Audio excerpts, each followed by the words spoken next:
génn foofu tuuti waaye dinañ ci dellu si waat nag dem ci le soleil yéen kaay ñëw ak ñun ci Gaza climat bi ak réforme yi Bassirou Diomaye Diakhar Faye day waxuma la nekk porte-parole réewam wala porte-parole Afrique waaye daanaka waxal na adduna yëkkati na kàddoom ca tribune way mbootaayu xeet ya ca Nations Unies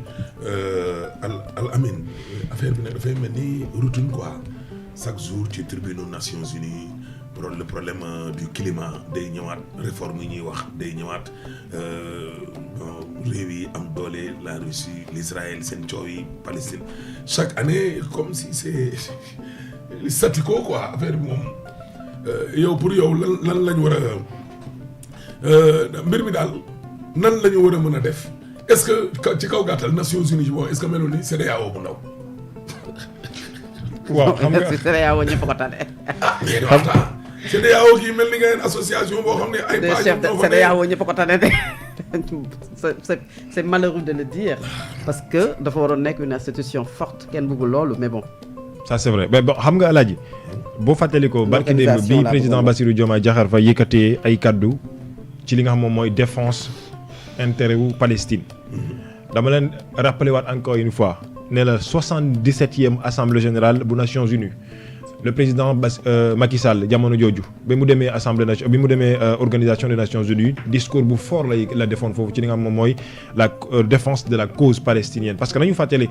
conflit bi yàgg na di xew mais depuis un certain moment dafa jëlaat essor je me rappelle su ma juumul c'est depuis septembre 2021 bi nga xamante ne commencé waat nañu li nga xam moom mooy ce conflit en tout cas cet échange de tirs entre Israël et Palestine notamment vers justement les sols de Gaza mais li nga xamante ne moom moo gën a important ñu poser ko tey mooy est-ce que aujourd'hui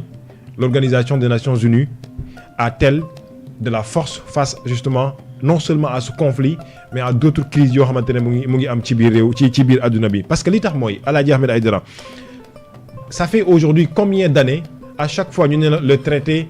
nu mu tuddati signé à chaque fois ñu ne la l'accord 2 à chaque fois ñu ne la nu mu tuddati conformément aux décisions qui ont été prises à l'Assemblée générale de Nations Unies nangam et aujourd'hui malheureusement l'applicabilité et l'application de ces accords l'applicabilité et l'application de ces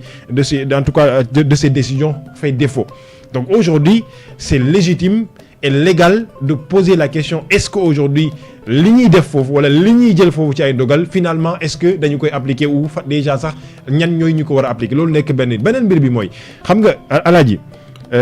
on l'a toujours dit et depuis un certain moment c'est toujours le discours des chefs d'État africains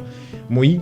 le cas de la préservation de l'environnement les réchauffements climatiques entre autres mais aujourd'hui les grandes puissances ci lu jëm ci réchauffement climatique mais ci lu jëm ci dégager le gaz à effet de serre ñoom ñoo ci gën a garaaw mais malheureusement ñun ñoo ci gën a souffrir c'est-à-dire les pays pauvres c'est-à-dire les pays africains donc aujourd'hui yàgg nañu di yëkkati di défendre justement cet intérêt du continent africain par rapport justement à cette émission de gaz à effet de serre des grandes firmes étrangères mais malheureusement jusque-là amul benn impact je pense qu'à un moment donné on doit prendre nos responsabilités ñun ñi nga xamante ñun ñoo nekk dans le continent africain et c'est pourquoi d'ailleurs j'ai encore une fois salué cette initiative qu'a pris les chefs en tout cas certains chefs d'État bi ñu demee ci tribune des Nations Unies avant même ñuy démarrer ñu bëri ñoom dañoo def une rencontre autour justement d'une table pour waxtaan et je pense qu'à un moment donné il faut s'unir autour d'un bloc revient encore une fois li nga xam ne moom la ñu doon wax muy la mise en place de l'Union africaine pour qu'ensemble ñu mën ko xeex parce que xeex bi mënuñu ko def en tout cas de façon dispersée et diversifiée donc aujourd'hui je pense que loolu war nañ ko mën a def mais quand même c'est un discours fort un discours quand même courageux un discours posé boo xamante ne le message est passé ci li nga xam ne moom mooy en tout cas le monde entier bi nga xamante ne le président def na ko maintenant attendons de voir est-ce que le discours aura un impact malheureusement je ne pense pas parce que quand même ça a toujours été le cas am nañu fi jaaroon même si il y a quand même un gain d'espoir boo xamante war nañ ko mën a am. voilà war nañ ko mën a am Fatou Abdou Ndiaye nag xam naa ne dinañ ci dellu si parce que juróom-ñetti waxtu des na ay secondes yu néew xam naa ne rek dañuy yemale foofu nag troisième partie bi avant ñoo ñëw ci quatrième partie wu matinal beeg commentaire bi journal bi moom moo fiy dox ne skis lay doon.